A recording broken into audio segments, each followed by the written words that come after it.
Hey, welcome back, Folsom Foxes. This is phase 2 of our ceramics project.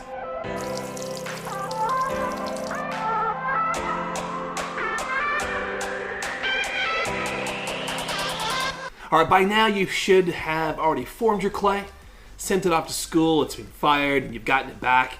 Hey, Folsom families, alright, a quick update. Apparently some of our handprint projects have cracked. But don't worry, we got a crafty and skilled team, and they're ready to go ahead and repair those for you. Just need you to go ahead and follow along with the rest of the video. Just don't apply any glaze. Don't apply any paint in between the cracked areas. Keep those dry and free of any glaze, and we should be good. And in your kit, you're going to find your ceramics project, along with a paintbrush and a couple of paints. And a couple of paints should come inside those little plastic, almost sauce holders that you'd find at a restaurant. And from there, we're going to go ahead and apply those paints to our object. Let's get started. Okay, and as we begin, keep in mind, we're going to paint the larger areas of the object. So that's the front and the outside of your handprint. And also the back. Flip it over, that's a large area too. In fact, I would start with the back first. The paint does dry relatively quickly. And then you'll paint the smaller, intricate details second. And with paints, you always want to start with the lighter paint first, and then move on to your darker paints. And again, it dries quickly. So as you apply, give it a few minutes, and then move to a different area. So in this example here, we're starting with the back being it's the largest solid surface with no intricate details. So we're going to paint that first, give it a few minutes to dry, and then we'll flip it over and paint the front side. Glaze mistakes are easily corrected or fixed with a wet paper towel or sponge. And if any of the bristles on the brush end up sticking to your project, not to worry. The kiln fire will burn those off and you won't see them. So just keep painting and have fun. As you paint the glaze around any holes that you may have for hanging, if the glaze gets in there and blocks the hole, just use a toothpick to clean the glaze out from the hole before firing.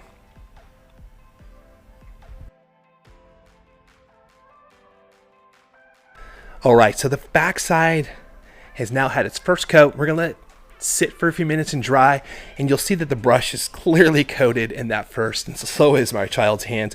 So now's a good time to go ahead and wash our hands, and more importantly, take that brush and wash it thoroughly and dry it thoroughly before you switch colors. Alright, so we've already applied several coats, and that's going to be key. So repeat that first step.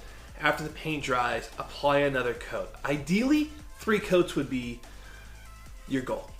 If you do one, it may look a little washed out. And you don't have to goop on the paint by any means. Just paint it on, allow it to dry within minutes, flip it over, paint both sides, and repeat that process several times. Again, you don't need a whole lot on that coat, but just apply several coats and it'll look great when we do glaze it.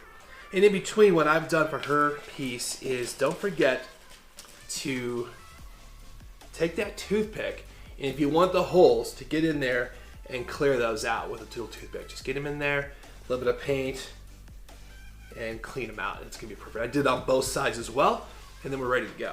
So with this piece here, we've done both front and back. We've prepared several coats, and we are ready to now paint the handprint. We're gonna do a different color. And at this point, your child can go ahead and grab that brush that you've had clean in between, and it's nice and dry, and grab the color, and we'll just start painting very delicately and gently, nice thin coat over the actual palm print, if that's where you left off.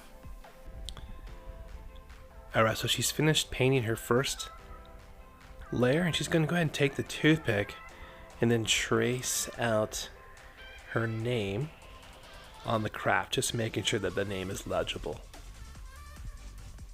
And we'll repeat that step each time we do a layer, and we'll do several layers or several coats.